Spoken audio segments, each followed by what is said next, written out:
Hola, hola, buenas noches. Bueno, les damos la bienvenida una vez más a la Asociación Micófila del Ecuador. Hoy tenemos un evento especial relacionado a, pues, los primeros auxilios en campo, Am, con la presencia del doctor Anthony López.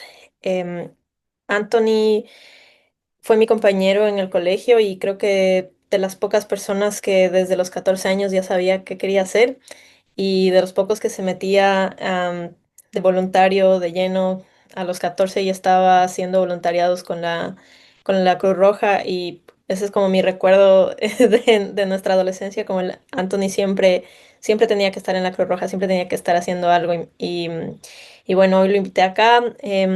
Anthony ya tiene una carrera bastante establecida como médico general.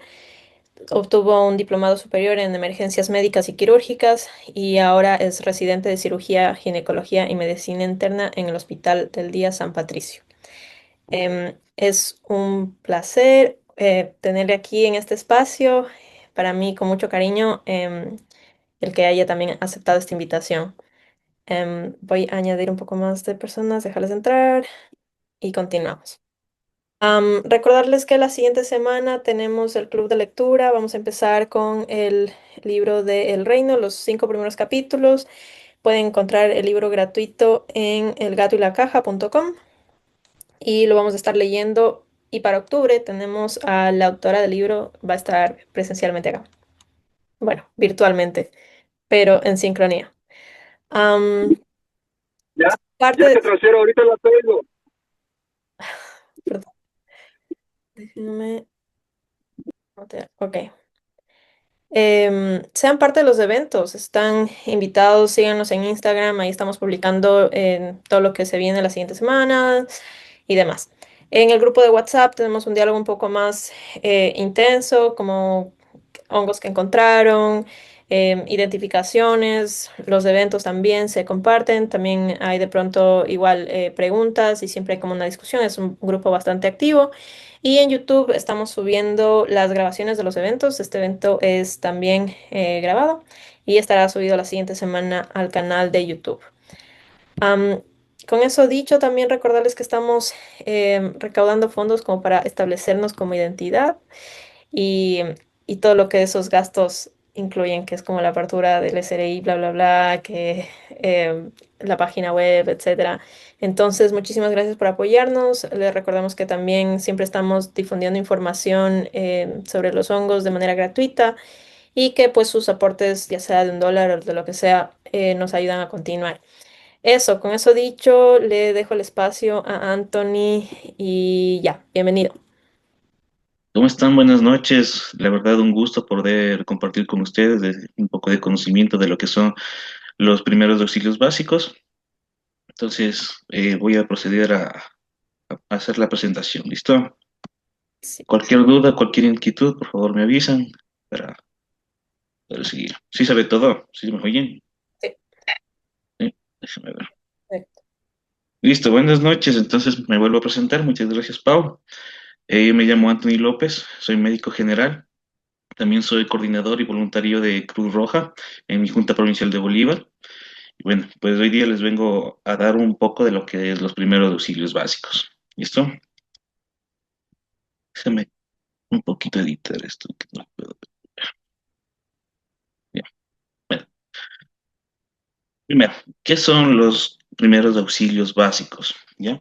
Los primeros auxilios básicos pues van a ser un conjunto de actuaciones y técnicas que nos van a permitir a nosotros como personas la atención inmediata hacia una persona que se encuentra en estado vulnerable, ya sea accidentada.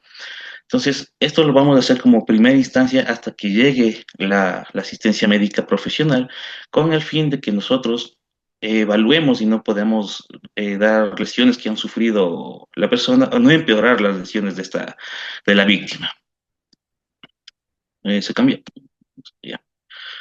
Entonces, ¿qué vamos a hacer ante una situación de emergencia? Entonces, ante una situación de emergencia, lo que vamos a hacer es que las personas que auxilian nosotros como primera instancia, tenemos la responsabilidad de manejar adecuadamente la escena en la que va a trabajar, en la que vamos a trabajar. a analizar los posibles riesgos y evaluar el estado de la víctima, el cual vamos a seguir una regla que se llama PAS, que es proteger, avisar y socorrer, que es proteger al accidentado, a nosotros mismos y hacia las demás personas, avisar a los servicios de atención sanitaria y de socorrer al accidentado o hacia el herido. Entonces, en la secuencia PAS, en lo que es proteger, como acabo de decir, es de después de que hay un accidente, puede haber el riesgo de que haya un peligro en el sitio en el que se originó, como puede ser en un accidente de tránsito, en una vía, pueden seguir viniendo los carros y nosotros nos podemos convertir en una víctima más.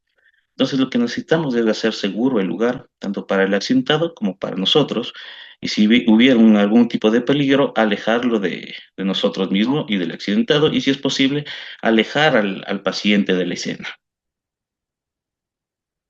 En la siguiente secuencia, lo que es avisar, dar el aviso a los sistemas de emergencia, esto es lo más primordial que nosotros vamos a realizar. ¿Por qué? Porque nosotros vamos a hacer el contacto con las personas del EQ 911 o cualquier persona que nosotros estemos dando, vamos a avisar sobre la ayuda que vamos a dar. Entonces nosotros vamos a dar la dirección exacta, vamos a dar la referencia para que esas personas nos localicen, el número de personas que se encuentran accidentadas, el tipo de víctimas y lesiones, qué personas está con una lesión, por ejemplo, pueden estar con unas fracturas, una persona puede estar inconsciente, etcétera, y los peligros que pueden empeorar la situación en el entorno en el que nosotros nos encontramos. En la siguiente secuencia, pues, viene lo que es socorrer. Esto va a constar de dos partes. La evaluación rápida, en la que se evalúa el estado de conciencia, la respiración y el pulso de la persona. Y la segunda, la evaluación completa, en la que se va a identificar las lesiones y las alteraciones que no pudimos observar en la primera instancia. Entonces, vamos nosotros primero a comprobar si es que la persona tiene conciencia. Vamos a comprobar si tiene respiración, vamos a comprobar el pulso y una vez obtenido todos estos tipos de secuencia, vamos a buscar hemorragias o algún otro tipo de lesiones como pueden ser fracturas. Entonces, en la primera evaluación inicial, esta debe durar 15 segundos, ni más ni menos. Y nosotros vamos a hacerlo de una forma muy rápida. Determinamos el estado de conciencia de la persona solo hablándole y viendo si es que la persona nos puede responder o fijamente nos queda mirando. Verificamos si respira y tiene pulso. Nosotros verificamos cómo respira viendo los movimientos torácicos de la persona o abdominales también. Y el pulso, pues tomando el pulso en la forma carotidia. Vamos a controlar las hemorragias severas si es que hubiese el caso, encontrar signos vitales y seguir continuando con la evaluación, encontrar todos estos casos. Y en la evaluación inicial completa, esta nos va a dar un valor de 3 minutos. Entonces, una vez que estemos junto al paciente, vamos a llamar su atención y preguntarle, señor, ¿se encuentra bien? Si el señor nos queda viendo, nos habla, nos escucha lo que estamos diciendo, responde a las órdenes que nosotros damos, pues ya evaluamos su nivel de conciencia y decimos que está bien. Si no está bien, seguimos buscando, observamos si mantiene en pulso, si se encuentra con respiración, en eso evaluamos el estado neurológico, si se encuentra hablando, como acabo de decir, con respuestas coherentes o empieza a arrastrar las contestaciones o no puede vocalizar. Si la víctima está inconsciente, pues evaluamos la presencia del pulso y respiración. Si no encontramos el pulso y respiración, pues tenemos que empezar a hacer RCP y pedir ayuda a los servicios de emergencia. Eso debemos hacer un máximo de 3 a 5 minutos. No nos podemos alargar más de ese tiempo. Entonces, ¿cómo exploramos los niveles de conciencia? Vamos a tener tres evaluaciones: la apertura ocular, la respuesta verbal y la respuesta motora. Entonces, la respuesta verbal, pues vamos a ver si abre los ojos, no abre los ojos, lo hace solo con el dolor al hablarle, lo abre espontáneamente, los mantiene abiertos. En la respuesta verbal, vemos si es que habla, no habla la persona, si los sonidos son coherentes o incoherentes, el lenguaje es confuso o es totalmente normal. En la respuesta motora, vemos si la persona está totalmente inmóvil, si no hay movimientos, si al momento de nosotros preguntarle, decirle, señor, puede mover un brazo, dos brazos o cualquier otro tipo de respuesta motora, vamos a ir evaluando si es que hay o no hay. y vamos a ver si es que obedece o no las órdenes. Todos estas valoraciones tienen una puntuación, lo cual nos da una escala de Glasgow. ¿Ya? La escala de Glasgow nos da si es que la persona puede estar en coma o no. Entonces, vamos a tener una puntuación. La puntuación máxima es de 15. Todos nosotros tenemos una puntuación de 15, ¿sí? Entonces, vamos evaluando cada ítem tiene un punto, 2 puntos, tres, cuatro, y vamos sumando las respuestas que nosotros vamos encontrando en respuesta a lo que nos da la víctima o el paciente. Un máximo de 15 puntos es, como les digo, algo normal. Cuando encontramos un valor de 10 a 12 es un valor moderado. Y cuando encontramos una población de 8 para abajo, la persona se encuentra en coma y necesita ser intubado. Ahora, los signos vitales. Pues los signos vitales prácticamente y resumidos son los signos que nosotros podemos palpar y sentir en una persona, ¿sí? Entre ellos nosotros los que vamos a tener a mano va a ser la presión arterial, la temperatura, la frecuencia cardíaca y la frecuencia respiratoria, que nosotros le podemos evaluar solo con la palpación o sintiéndole, a excepción de la presión arterial, que en esa sí necesitamos un brazalete para poder evaluar ese signo. Entonces, la presión arterial normal en cualquier tipo de persona va a ser entre 120 y 80 milímetros de mercurio. Esa es una presión sumamente normal. Si la persona tiene una hipertensión, van a ser los valores mayores de 130 milímetros de mercurio, y es una hipotensión cuando los valores son menores de 90 o 60 milímetros de mercurio. ¿Ya? La temperatura normal, todos, es de 36,5 a 37,5. De 37,5 a 37,8 más o menos se considera una febrícula. Se considera fiebre cuando la temperatura es mayor a 38 grados y una hipotermia cuando es menor a 36 grados centígrados. La frecuencia cardíaca en adultos va a ser lo normal de 60 a 100 latidos por minuto, en niños de 80 a 120 latidos por minuto y en recién nacido va a superar de los 100 a 160 latidos por minuto. Y la frecuencia respiratoria en adultos va a ser entre 12 a 15 a 20 respiraciones por minuto. Los niños van a tener una respiración de 20 a 25 respiraciones, lactantes de 20 a 40 y recién nacidos de 30 a 80 respiraciones por minuto. Entonces, eso es muy importante saber porque esto nos va a ayudar a evaluar a la persona, porque no siempre nos va a tocar a alguien adulto, podemos encontrar a un niño y tenemos que saber para no poder confundir lo que son. Entonces, para poder tomar el pulso, vamos a tener distintas eh, formas anatómicas en el cuerpo donde podemos tomar. En la 100, si nosotros nos palpamos justo aquí, tenemos el pulso temporal.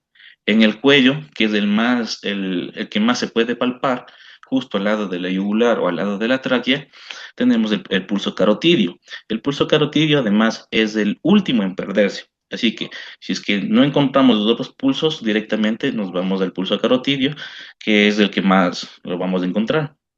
En la parte interna del brazo, justo por debajo, por la parte interna, vamos a encontrar el pulso humeral o braquial, ¿sí? En la muñeca, como referencia, siempre les he dicho, el pulgar es como la antenita del radio y debajo de la antenita del radio en la muñeca vamos a encontrar el pulso radial. Así se pueden sentir. En la ingle vamos a encontrar el pulso femoral y justo empezando, digamos, el pie, encontramos la arteria pedia, donde vamos a encontrar el pulso pedio.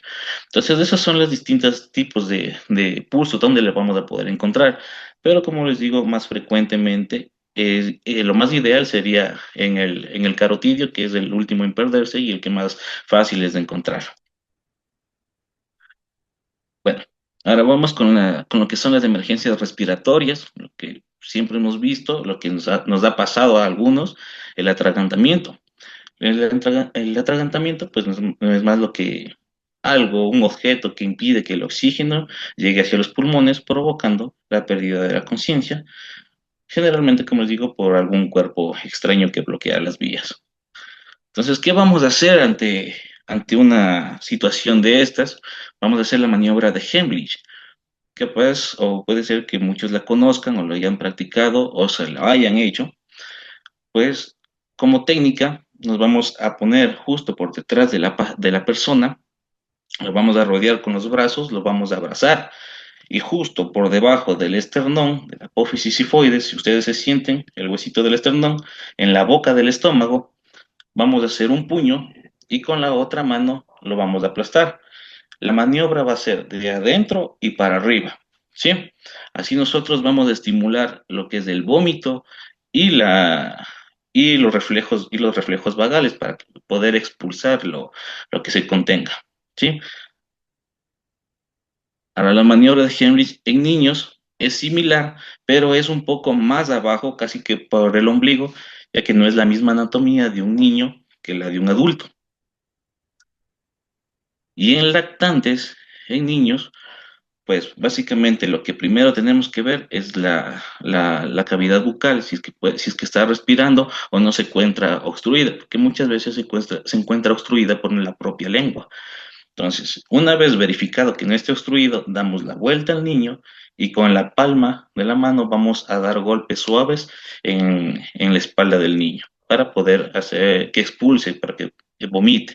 En tal caso, si es que no llegamos a obtener ese reflejo, damos la vuelta y justo en el esternón vamos a hacer las palpaciones como RCP con los dos pulgares y con la mínima fuerza que podamos hacer. Porque si nosotros aplastamos más de lo debido, podemos fracturar al bebé y causar una lesión peor. Ahora, si nos encontramos solos, ¿cómo hacemos la maniobra de Heimlich? Pues vamos a colocar igualmente el puño en debajo del esternón, en la boca del estómago, y nos vamos a arrimar contra algo sólido. En este caso, como le ven en la imagen, es una silla, y lo que vamos a hacer es empujarnos, ¿ya? Empujarnos y nosotros provocar los reflejos vagales para poder expulsar esa maniobra y hacerlo lo más pronto posible, porque si nosotros no hacemos o no buscamos, nos esperamos, tenemos el riesgo de desmayarnos y pues asfixiarnos. Ah, las alteraciones de la conciencia encontramos lo que es la lipotimia.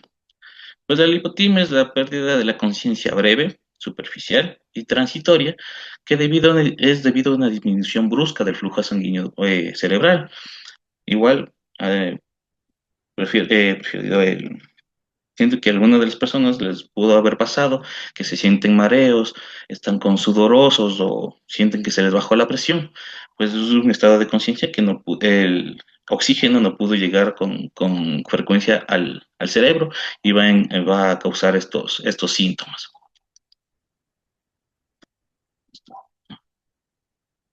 Entonces, ¿qué debemos de hacer en caso de que tengamos estos síntomas? Pues aflojar la ropa alrededor del cuello, pecho y cintura. Si tenemos zapatos, zapatillas que estén demasiado ajustados, tratar de sacarnos. Tenemos correa, tratar de sacarnos, collares, todo para que esté libre, porque son zonas por donde pasa la circulación. Entonces, lo que necesitamos es que la sangre llegue lo más pronto hacia el cerebro, la sangre oxigenada. Entonces, vamos a trasladar a un ambiente con aire puro para poder respirar mejor, tumbar en la posición horizontal con las piernas elevadas a unos 45 grados y mantener la permeabilidad de la vía aérea y asegurarse de que respire y tenga el pulso. Lo que nosotros elevamos las piernas es con el fin de que la sangre vaya disminuyendo, o sea, o mejor dicho, vaya hacia el corazón, para que el corazón tenga un mejor bombeo y pueda mandar sangre oxigenada hacia los distintos órganos y al cerebro, que es lo principal. Ahora, la epilepsia. No hay que confundir mucho lo que es la epilepsia de una convulsión. La epilepsia es propiamente la enfermedad de una persona, ¿sí? Y es diagnosticada con esa enfermedad. Entonces es una afección crónica de diversa etiología caracterizada por crisis convulsivas recurrentes debido a una descarga excesiva de las neuronas cerebrales. ¿Ya? ¿Qué vamos a hacer ante un cuadro de epilepsia? Simplemente le vamos a dejar que la persona convulsione. ¿Por qué? La persona con epilepsia va a tener unos eventos tónicos clónicos que se llaman los movimientos de la persona, que ella no puede, o ella o él no puede controlar la fuerza con la que está mandando, ¿ya? Y si nosotros vamos, le abrazamos o tratamos de cogerle, vamos a provocar una lesión. En tal caso podemos hasta fracturarle, porque es una fuerza que él no controla contra nuestra fuerza, ¿sí? Entonces vamos a dejar que la persona simplemente convulsione. Lo que vamos a hacer nosotros como para poder ayudarle es liberarle de las ataduras que tenga, por ejemplo, como digo, los cordones, de las de correas o cualquier otra cosa que le esté ocurriendo y ponerle en posición, Cuando ve que alguien está, perdón.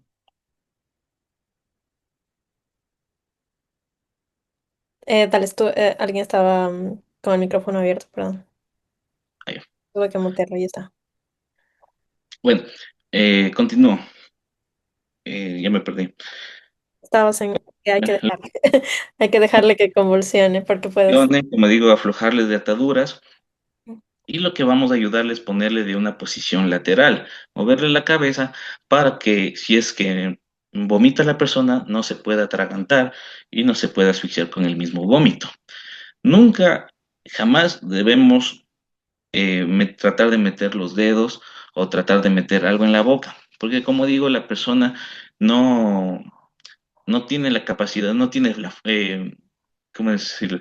Su fuerza es incontrolable y nosotros si metemos los dedos o algo para tratar de ayudar a respirar, nosotros vamos a salir afectados porque nos puede atascar y en casos se ha visto que hasta puede rebanar el dedo, ¿ya? Entonces la cosa es simplemente dejarle, la convulsión dura prácticamente unos 10 a 30 segundos, no se prolonga más de eso, ¿sí?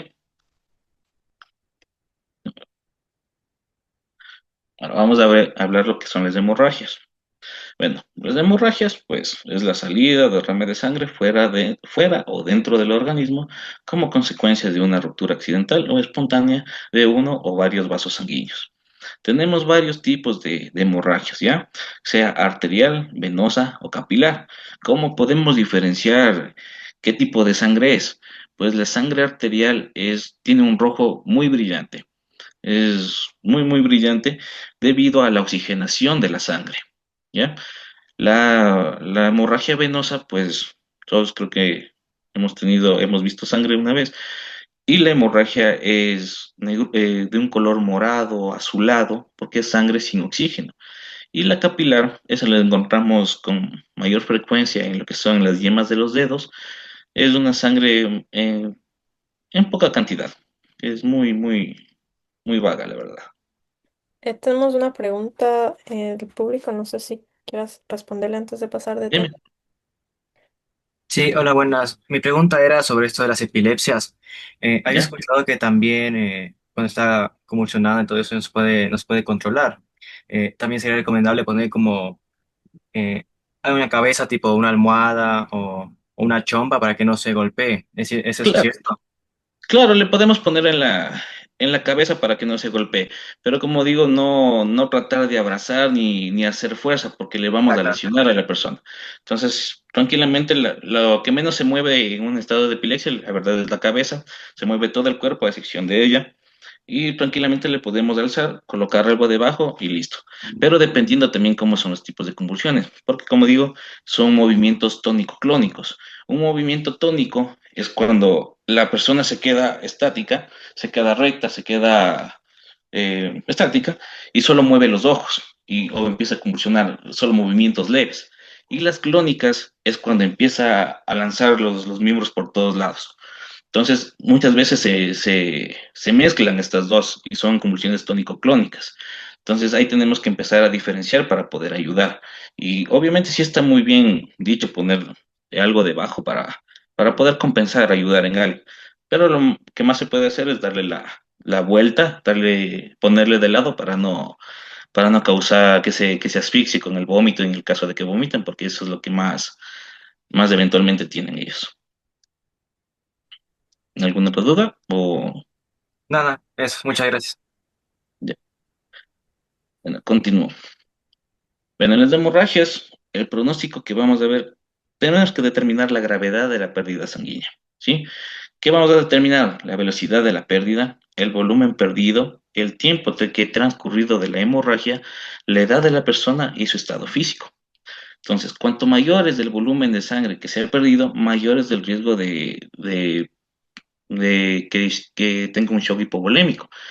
La gravedad depende no solo de la cantidad de sangre que se pierde, sino del tiempo que se tarda en perderla. ¿Por qué? Hasta 1 litro de sangre va a representar el 20% de la capacidad sanguínea del cuerpo.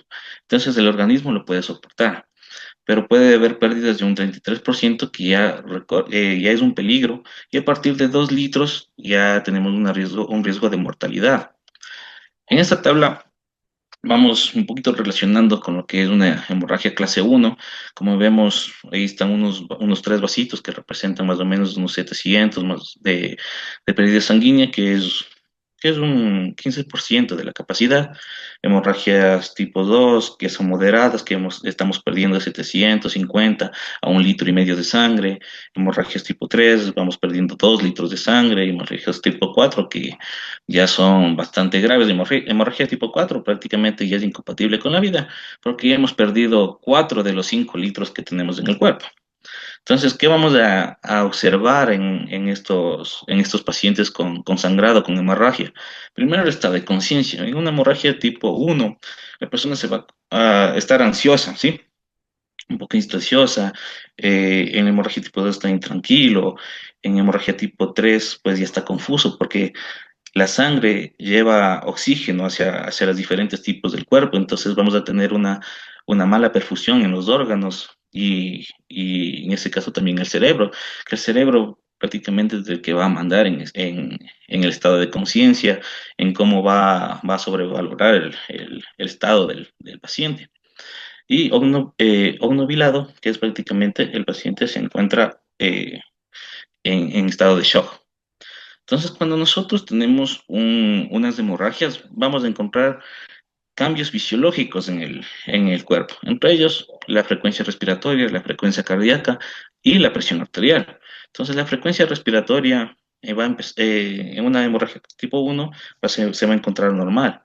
En una hemorragia tipo 2 se empieza a acelerar, hasta la tipo 3 4 va a empezar a acelerarse porque son mecanismos de compensación, al igual que la frecuencia cardíaca, va a seguir aumentando, porque el corazón va a necesitar bombear más de lo que necesita para poder llevar esa sangre hacia los distintos órganos. Entonces vamos a aumentar el pulso, va a aumentar la frecuencia cardíaca y en tal caso va a disminuir la presión arterial porque estamos perdiendo sangre y líquidos. Bueno, lo que es hemorragias externas. Bueno, hemorragias externas, vamos a cualquier cortadura que esté sangrando, pues simplemente lo vamos a tener con una compresión directa sobre el punto sangrante durante unos 10 a 15 minutos aproximadamente. Vamos a hacer elevar el miembro afectado si las lesiones lo permiten. Elevar justamente es para tratar de que la sangre que va para las periferias ¿cómo decir? No tenga un retorno y se pueda ¿cómo decir? Coagular la sangre en tal caso. Si no cede, hay que comprimir la arteria que nos encontramos cerca. Si le ven en esta imagen, la hemorragia es en este punto, en la muñeca, y el sangrado no cede. Entonces viene hacia la arteria braquial, donde va a tratar de pinzar para que no haya, no haya como retorno venoso, retorno arterial de la sangre. Y realizar únicamente en casos especiales del torniquete. Ya le voy a explicar por qué. Entonces, vamos a aplicar solo en ocasiones especiales del torniquete en casos de amputación o de aplastamiento, porque tiene una importancia, tiene contradicciones el torniquete y que detiene toda la circulación sanguínea. Si nosotros detenemos toda la circulación sanguínea, pues no va a recibir, por ejemplo, si yo me corto aquí y nos hacemos un torniquete, no va a recibir mi mano, mi brazo sangre y vamos a tener una pérdida del miembro solo por hacer un torniquete. Eh, Les cuento, es una anécdota de que me pasó hoy día. Eh, Un señor, un viejito, le atropellaron, le atropelló un bus y le rebanó prácticamente el pie, tuvo una, una fractura expuesta. Y en la fractura expuesta, pues, le rebanó prácticamente todo el pie, como les digo, y era un sangrado producente, tanto arterial como venoso. Entonces, ahí hicimos un torniquete y pusimos vías, todo para recuperar la volemia del señor, porque como ya es un sangrado bastante producente, mayor a, ok, ya estábamos 1 litro, 2 litros casi perdiendo de sangre, teníamos que compensarlo de alguna manera. Entonces, solo en esos casos especiales es como es la hora de hacer un torniquete. Y ojo, con eso también hay que hacer un torniquete, pero cada 20 minutos, cada 15 20 minutos hay que ir aflojando el torniquete. ¿Por qué? Para que la sangre fluya y pueda irrigar los miembros que están afectados. Una vez que se irriga, vemos el sangrado, otra vez cortamos. Y así sucesivamente hasta poder llegar a una casa de salud. Las hemorragias exteriorizadas, la más conocida de todos y que todos creo que hemos pasado, la epistaxis o el sangrado de nariz. ¿Qué vamos a hacer ante un sangrado de nariz? Pues vamos a presionar directamente justo por encima del tabique. Si nosotros nos tocamos, encontramos el tabique que es móvil y justo por encima encontramos los huesos propios de la nariz. Ahí es donde nosotros debemos colocar la presión, no por debajo, no en las fosas nasales, porque nosotros vamos a obstruir el paso de sangre y se va a coagular y nosotros nos vamos a tragar en ese caso la sangre. Entonces nunca colocarse en las fosas nasales, sino por encima, por encima del tabique, justo en la parte de los huesecitos de la nariz, que ustedes mismos se pueden palpar, la parte blanda y la parte gruesa. Entonces, ¿qué vamos a hacer? Inclinar la cabeza siempre hacia adelante, nunca vamos a inclinar la cabeza hacia atrás. ¿Por qué? Porque nosotros al momento de inclinar la cabeza hacia atrás, las fosas nasales están directamente relacionadas y con la orofaringe. Entonces, si nosotros hacemos para atrás, esa sangre se va a pasar para atrás y nosotros nos vamos a tragar esa sangre. Y pues la sangre básicamente es ácida, el nombre lo dice, ácido desoxirribonucleico, que es el ADN. Entonces, ese ácido nos va a provocar malestar, nos va a provocar vómito. Entonces, para evitar todo eso, la cabeza siempre para adelante y echo una pinza en los huesos propios de la nariz. Ah, perdón. Se le puede colocar unas gasas, se le hace una mecha, una gasita o papel higiénico en tal caso, y se le mete todo hasta adentro con agua oxigenada. En el caso de que no se tenga agua oxigenada, lo que nosotros siempre tenemos de la mano o alguna persona, amigo, se tiene en la mano es la vaselina. La vaselina es un anticoagulante bastante bueno, la verdad. Y nosotros, al momento de hacer una pequeña mecha, cubrimos cubrimos toda la mechita con la vaselina y nosotros vamos introduciendo hasta atrás, hasta atrás, hasta atrás, hasta parar el sangrado. Y una vez puesta la vaselina, eso le va a coagular y va a terminar el sangrado. Ahora seguimos con lo que son las heridas. Bueno, las heridas son lesiones que se producen por una pérdida de continuidad de la piel como consecuencia de algún tipo de traumatismo. Tenemos heridas leves y heridas graves. Las heridas leves, pues, solo va a afectar a la epidermis, a la dermis, y se va a producir menos a 6 horas de gravedad. Y de una herida grave, pues, esta afecta a las capas profundas de la piel, puede afectar a órganos internos, puede presentar hemorragia, son muy extensas y son contaminadas o sucias y tienen cuerpos extraños enclavados, puede ser con tierra, cualquier otra situación, y se van a alargar las horas de lo que se ha producido, que son más de 6 horas prácticamente. Entonces, ¿qué vamos a encontrar en heridas en partes blandas? Vamos a tener unas 3 clasificaciones que son incisas, contusas y punzantes. Entonces, una herida con inciso o desgarro son producidas por objetos cortantes, son heridas limpias, bordes limpios, definidos y sangran abundantemente. ¿Qué nos podemos tener en este tipo de herida? Una cortadura con cuchillo. Cuando son contusas, son producidas por objetos romos o por impactos y vamos a tener bordes irregulares, sangrado escaso. En lo que son punzantes, son producidos por objetos punzantes, como digo, predomina la profundidad de la superficie. Si le ven en la parte derecha, puede ser por un clavo o algún tipo, algo punzante, un playo. Entonces, en las heridas leves, ¿qué vamos a realizar? Cuál es la actuación en este tipo de heridas?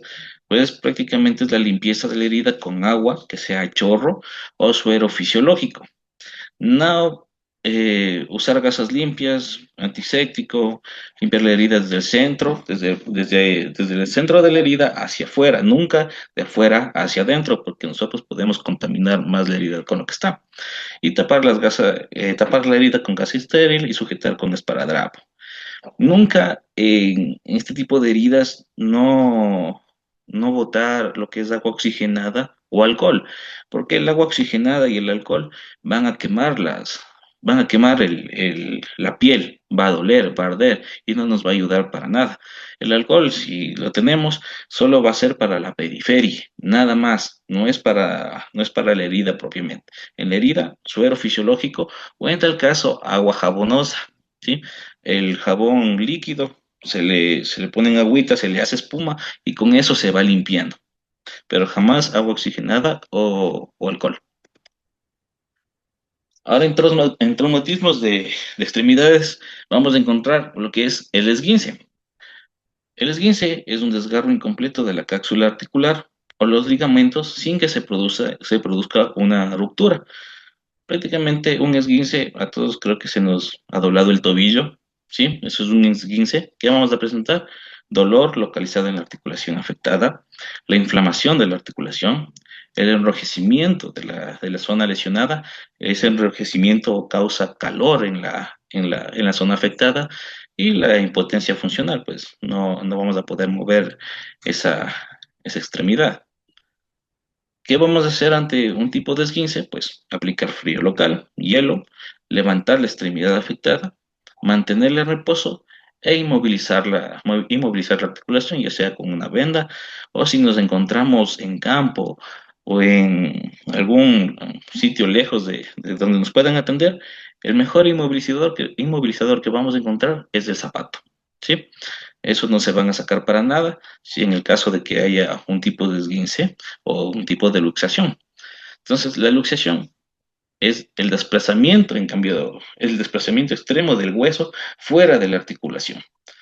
¿Qué vamos a encontrar en estas personas? El dolor va a ser bastante, mucho más que que el de la otra patología, la imposibilidad del movimiento la inflamación, y en esto lo que vamos, característica de la luxación es la deformidad, porque ya sea una luxación de hombro o de codo o de cualquier parte de la articulación, esa parte de la articulación se va a encontrar deforme, no va a estar igual. Entonces es característica de una luxación eso. ¿Qué vamos a hacer nosotros como primero de auxilios? Aplicar frío local e inmovilizar. ¿Sí? Nunca vamos a intentar reducir la luxación a menos de que ustedes sean profesionales de la salud. Si le ven por aquí, esta es una luxación de hombro. Entonces nosotros lo único que vamos a hacer es inmovilizar la zona afectada, jamás tratar de ponerle en la forma normal, porque nosotros podemos dañar ligamentos, la propia articulación o la cápsula articular de la persona. Entonces vamos a hacer más un mal que un bien. En lo que son inmovilizaciones de miembros superiores, pues todo el mundo creo que conoce el cabestrillo, que se utiliza para sostener la mano, el brazo, antebrazo, en caso de que haya heridas, quemaduras, fracturas, esguinces y luxaciones. Entonces aquí les tengo un procedimiento de cómo colocar. Entonces desde atrás de la víctima tenemos que tener, bueno, digamos que hay una luxación, una persona que está yendo por el campo, o qué sé yo. Lo que tenemos a la mano muchas veces no son vendas, no son nada de algo, insumos médicos, sino chompas, suéteres, buzos. Eso nos va a ayudar muchísimo para hacer un cabestrillo casero, como así decirlo. ¿Sí? Porque casi nadie va a llevar vendas o algo parecido para hacer este tipo de trabajos. Pero en tal caso, si es que logran llevarlo, pues se colocan detrás de la víctima, colocan la venda triangular en tal caso, o la chompa, extendido sobre el tórax y colocar el antebrazo lesionado se encuentra de manera oblicua hacia el tórax y que la mano quede más alta que el codo. Vamos a llevar el extremo inferior de la venda hacia el hombro del brazo lesionado. Vamos a atar los dos extremos de la venda con un nudo hacia el lado del cuello y jamás sobre la columna vertebral. ¿Por qué? Porque si nosotros hacemos el nudo justo en las vértebras del cuello, recuerden que eso es un nudo y nosotros estamos poniendo peso muerto en el cabestrillo. Entonces vamos a ir lesionando y provocando dolor en el cuello. Y tenemos que, como último, dejar los dedos descubiertos porque tenemos que controlar el color y la temperatura de la mano para ver si es que no hay inflamación, no se está inflamando más de lo normal o algún tipo de patología que nos pueda agravar el tema. Eh, En las quemaduras, bueno, las quemaduras son lesiones de la piel a causa de, sea del calor, el frío intenso, como es el hielo, la electricidad y la radiación química. ¿Sí? Las quemaduras se van a clasificar en tres, en superficiales de primer grado, segundo grado y de tercer grado. En una quemadura de primer grado, pues esta afecta únicamente la primera capa de la piel, la dermis. ¿Y qué vamos a encontrar en estos pacientes? Enrojecimiento y dolor de la zona afectada. ¿Qué vamos a realizar ante este tipo de quemadura? Simplemente vamos a aplicar agua abundante, corriente, a chorro si es preferible, y vamos a colocar paños húmedos durante unos cuantos minutos, 5 o 10 minutos. Después de eso, de haber colocado los paños húmedos, pues vamos a aplicar un vendaje seco que sea limpio, flojo y seguro en la zona quemada. Y tienen que saber que cuando hay quemaduras en todos los grados, el cuerpo humano va a perder líquidos, ¿sí? Entonces nosotros tenemos que compensar esos líquidos dando abundantes líquidos, en tal caso sea sueros orales o cualquier líquido que tenga electrolitos. En una quemadura de segundo grado, ¿qué vamos a encontrar? Enrojecimiento, el dolor y las ampollas, ¿sí? Jamás vamos a reventar las ampollas. Si en tal caso muchas veces estas se revientan por sí solas, no, no vamos a tratarles como si fuesen unas heridas. Bueno, en tal caso sí son heridas. Vamos a limpiarles y no vamos a debridar, porque mucha gente que he visto, una vez que se revienta la polla, se tratan de sacar esa piel muerta, ¿sí? No, les vamos a dejar totalmente intacta. Al no estar las ampollas, pues que no se encuentren reventadas, aplicamos paños húmedos y que estén fríos. Y una vez colocado eso, los paños húmedos y fríos, colocamos un vendaje seco, limpio y que esté flojo. Y también la hidratación, eso no se olvide. Ahora, en una quemadura de tercer grado, cuando la zona afectada está totalmente dañada, negra, se dañan los tejidos más profundos como los músculos y huesos. Ahora la víctima en este caso va a presentar típicamente el dolor, aunque muchas veces no van a presentar dolor. ¿Saben por qué? ¿Alguien me puede decir por qué no presentan dolor?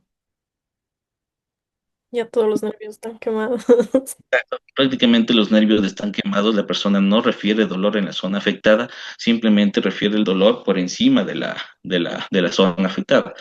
Entonces, ¿qué vamos a hacer? Simplemente aplicar un vendaje seco, limpio, flojo y seguro en la zona y trasladarlo más pronto hacia una casa de salud, preferiblemente que tenga cuidados intensivos y la hidratación abundante, porque como les digo, una quemadura causa ampollas por dentro y causa pérdida de electrolitos. Entonces, no se nos agrava el paciente si nosotros no hidratamos. Ahora, ¿qué vamos a hacer con las mordeduras? Las mordeduras son heridas causadas por un animal o hasta por personas que nos puede dar un riesgo de infección en el cuerpo, ¿ya? Entonces, ¿qué va a presentar la víctima o la persona? Dolor, herida en la zona de la mordedura y el sangrado. ¿Qué nosotros vamos a hacer? Primero, tranquilizar a la persona, porque si nos muerde un perro, lo primerito que estamos es gritar, ¿sí? Entonces, una vez que se tranquiliza la persona, vamos a lavar con abundante agua y jabón y o suero fisiológico. No vamos a hacer nada más en ese tipo de herida, porque corremos el riesgo de infectar. Así que siempre vamos a lavar con agua, jabón. Como les digo, en cualquier herida, jamás colocar agua oxigenada ni alcohol, porque vamos a grabar. Y en las heridas por mordeduras, vamos a quemar totalmente. Las heridas por mordeduras son profundas, al menos las de perro son, clavan los caninos y la herida es bastante, ¿cómo decir? Bastante dolorosa. Entonces, y las mordeduras de serpiente. Las mordeduras de serpiente, pues, en esta, lo único que se puede hacer es lavar la zona de la mordedura con abundante agua jabón, ¿sí? No vamos a cubrir la herida, no vamos a cortar la herida para tratar de succionar el veneno, lo que mucha gente cree que se le corte y vamos a chupar para que no se le agrave, y vamos a inmovilizar el miembro afectado. Y como última instancia, jamás realizar un torniquete en el miembro afectado por una mordedura de serpiente. ¿Por qué? Porque la mordedura de serpiente, si le ven en esta imagen inferior, el torniquete le han hecho por acá arriba en las flechitas negras, ¿sí? Y la mordedura es acá abajo, en los pies, ¿ya? Entonces, lo que hicieron hacer el torniquete, todo ese veneno que, que se transmitió por el miembro inferior se va a encapsular y van a presentar ampollas y prácticamente es un miembro perdido si nosotros hacemos un torniquete. Así que jamás, jamás, jamás hacer un torniquete en una mordedura de serpiente. Lo que mejor podemos hacer en ese caso es verificar o saber qué tipo de serpiente es, poderle identificar. En tal caso, en nuestro medio, la más común y venenosa es la Botrox o la X que se le llama, y llevarle, lo que nosotros también podemos hacer en ese ámbito es darle vitamina K, porque la vitamina K ayuda en el factor de coagulación, en la fibrina. Entonces ayuda a que no se vaya coagulando tanto la sangre. Eso es lo que podemos dar en una mordedura de serpiente. Más nada, porque eso lo soluciona, es el, ¿cómo se llama? La vacuna, prácticamente. Y bueno, como último, ¿qué vamos a tener nosotros en un botiquín de primeros auxilios? Lo que se debe llevar, lo primordial, por así decirlo, materiales de limpieza y desinfección. El sablón es agua jabonosa, ¿sí? Es con con un porcentaje mayor de jabón que de agua para poder desinfectar. Entonces, eso se utiliza bastante en ámbito clínico. Sablón, suero fisiológico, el alcohol es antiséptico, jabón antibacterial, materiales para cubrir heridas, vendas elásticas, curitas, esparadrapo, vendas triangulares, mascarillas, que debe ser primordial. Otros instrumentos, las tijeras, pinzas, termómetros, eh, insumos, un pequeño manual de primeros auxilios en el caso de no saber cómo utilizarlo, listado de teléfono de emergencia, el 911, Cruz Roja, bomberos, policía, un cuaderno de registro para saber qué le mordió, por ejemplo, o cualquier anotación que nosotros podemos realizar, linterna, papel higiénico, algodón. Otros que podemos realizar, suero de rehidratación oral, que es lo primordial que deben llevar, la verdad, porque el suero de rehidratación oral tiene electrolitos, sodio, potasio, fósforo, y eso nos va a ayudar bastante para la deshidratación en caso de insolación o caminatas largas, ¿sí? Eso, muchas gracias, de verdad. Muchísimas gracias, Anthony. Creo que nos has dado un montón de información súper valiosa.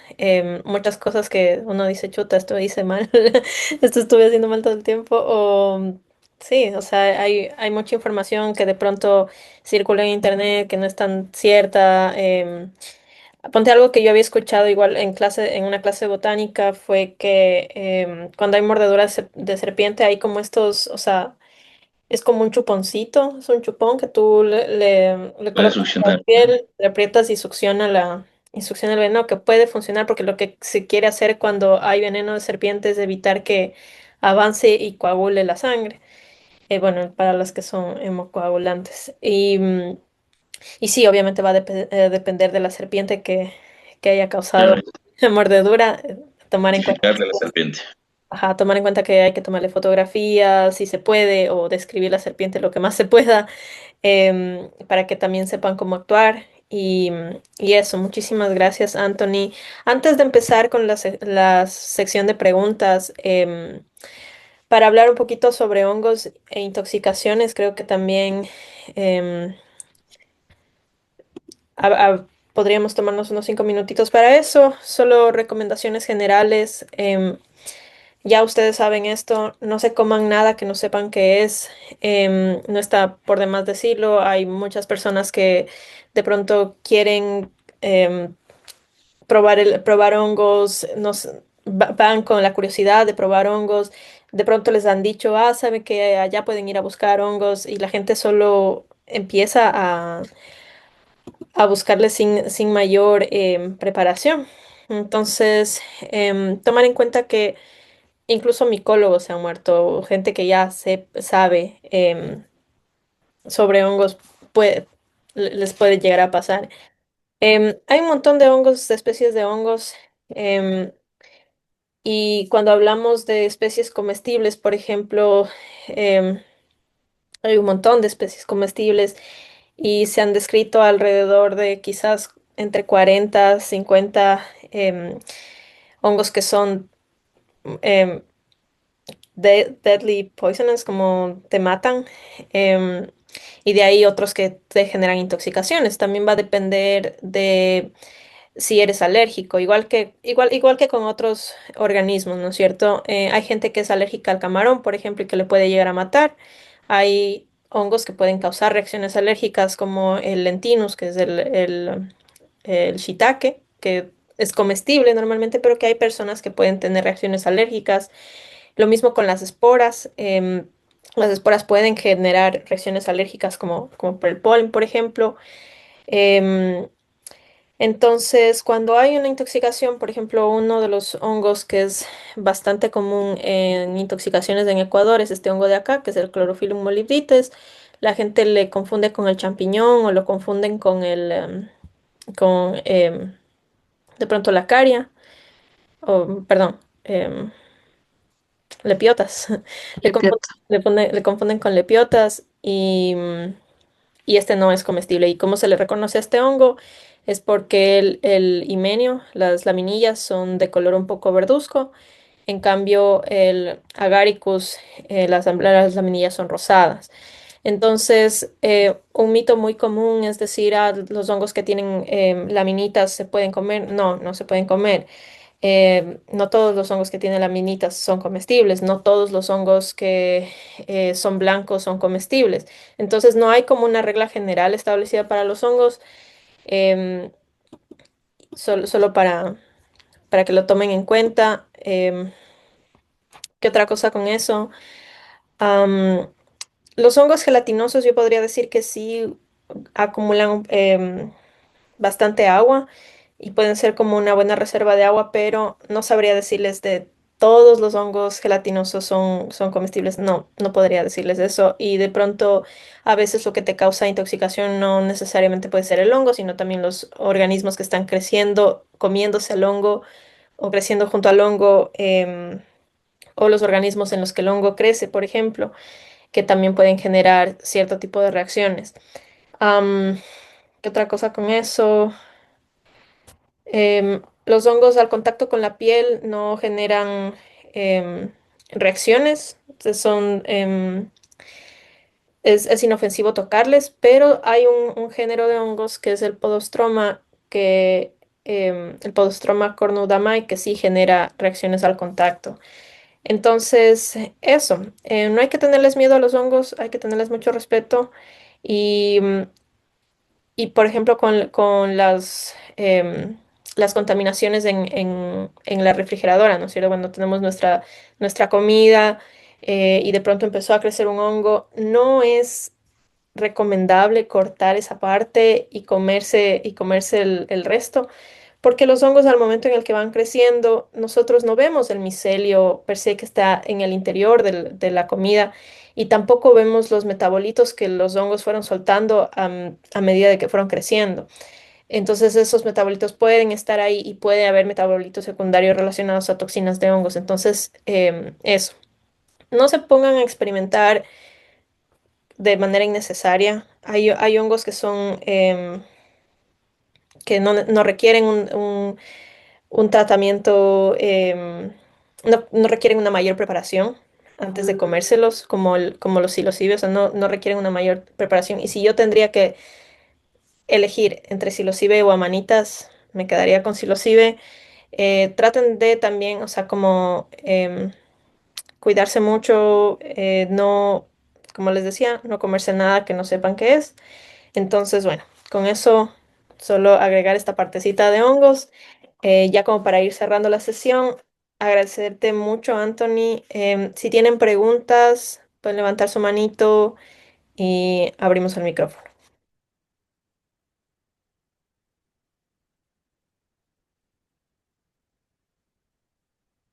¿No hay preguntas por ahí? Camila.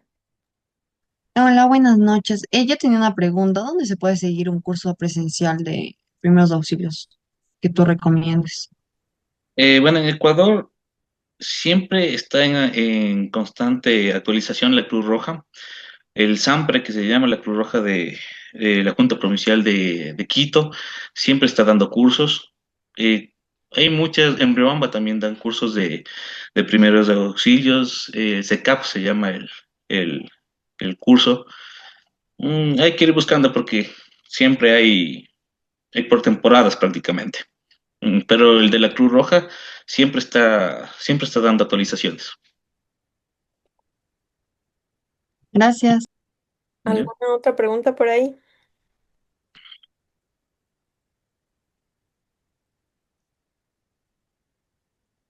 Esto de en el botiquín, ¿no es cierto? Cuando tienes, por ejemplo, el agua oxigenada, ¿en qué casos puedes usar el agua oxigenada? ¿Para qué usan? Mira, el agua oxigenada nosotros utilizamos cuando ya hay una infección. O sea, si hay una herida, esa herida está infectada, muchas bacterias que se van a colonizar en las heridas son bacterias anaerobias. Entonces, al momento de colocar el agua oxigenada, va a hacer reacción y vamos a limpiar. Entonces va a morir, vamos a tratar de matar, mejor dicho, a, a esa bacteria anaerobia con el agua oxigenada. Entonces, en esos casos específicos es donde nosotros vamos a utilizar el agua oxigenada o en traumatismos grandes que se nos quede, digamos, una hemorragia en el brazo, o sea, no expuesta a una inflamación, pero por sangre.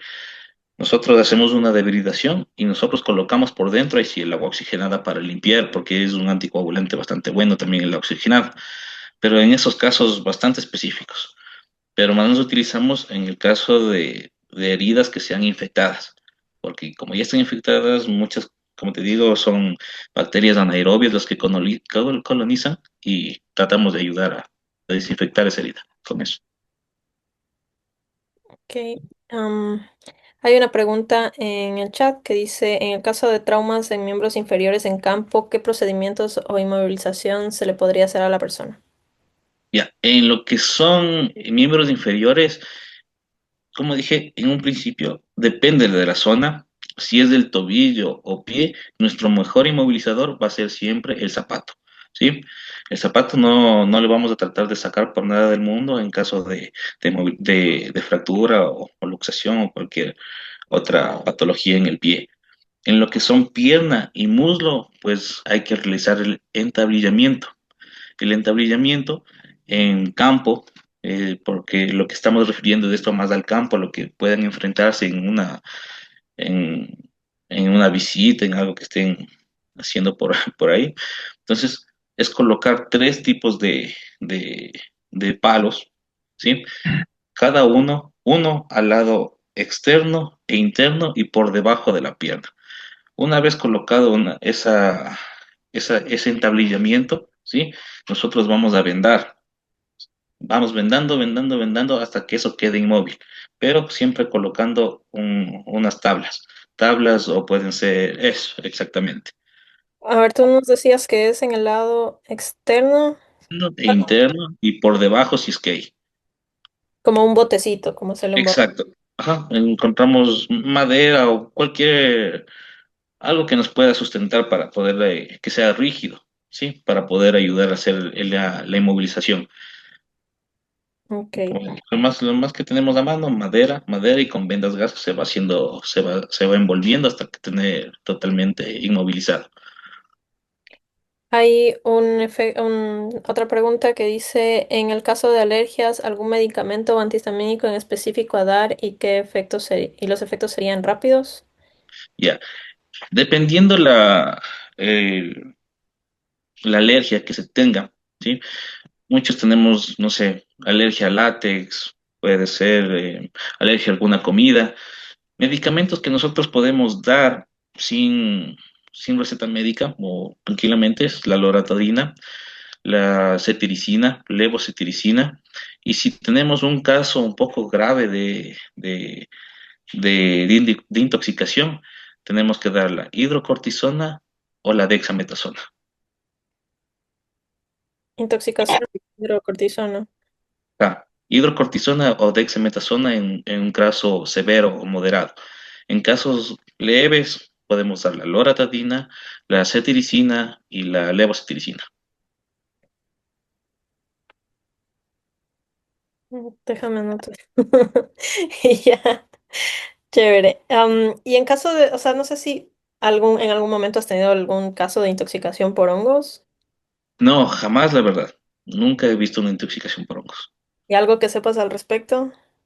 Bueno, las intoxicaciones por hongos que pueden ser alucinógenos, primerito es ver la frecuencia respiratoria, porque se va deprimiendo.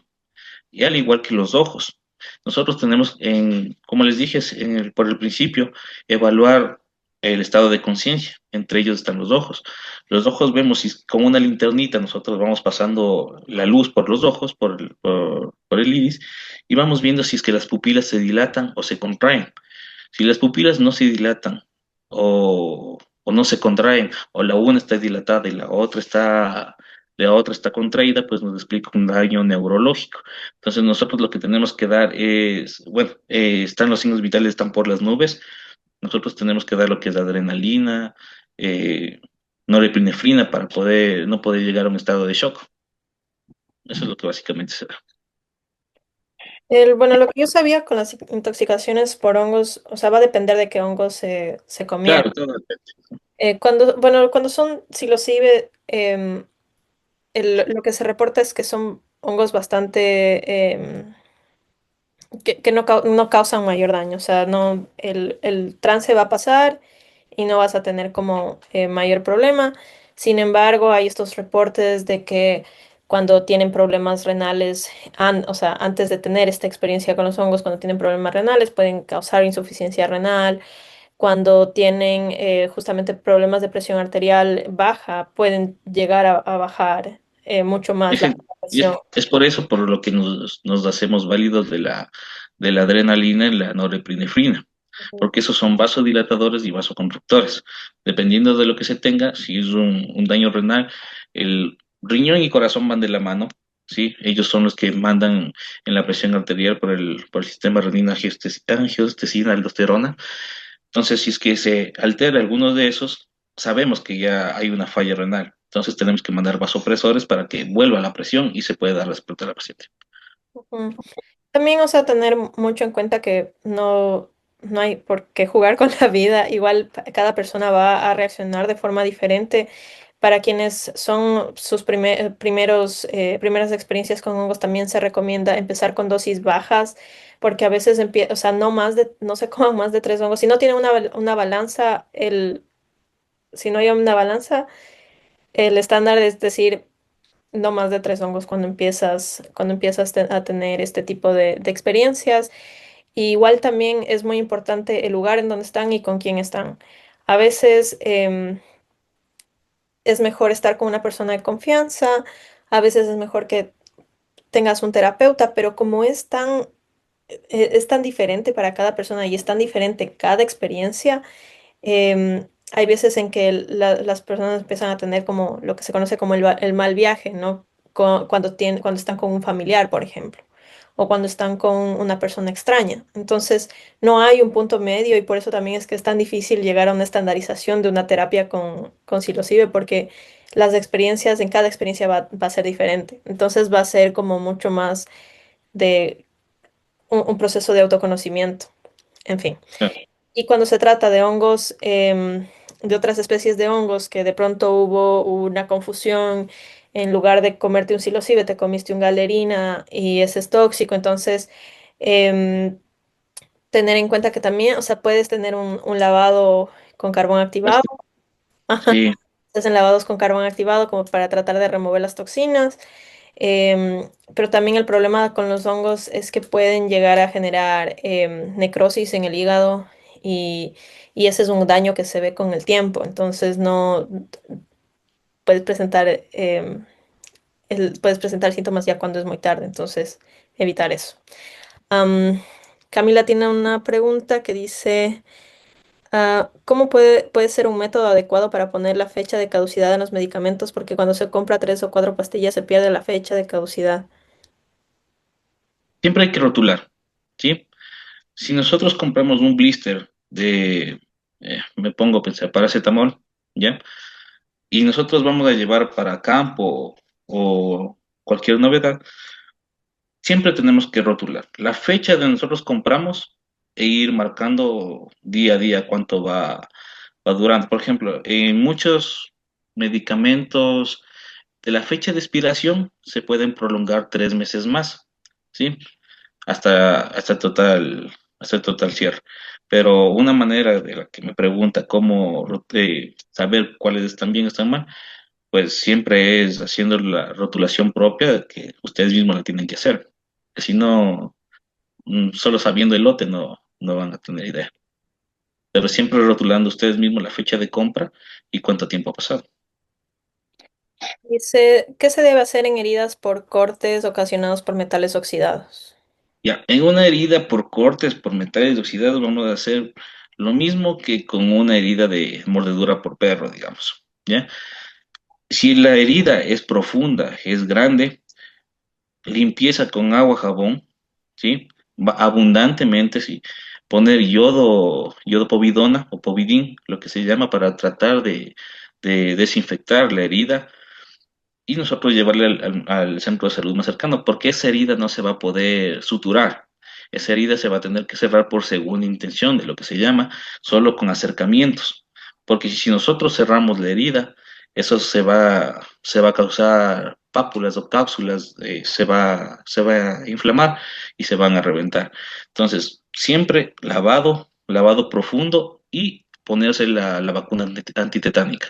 Porque recuerden que los fierros, cualquier cosa oxidada lleva el tétanos, así que hay que correr a colocarse la vacuna antitetánica en cualquier caso, mordedura de perro o laceración por fierros oxidados. Ok, muchísimas gracias, Anthony. Creo que por cuestiones de tiempo vamos a tener que ir cerrando, pero te agradezco muchísimo. Fue una charla con un montón de información.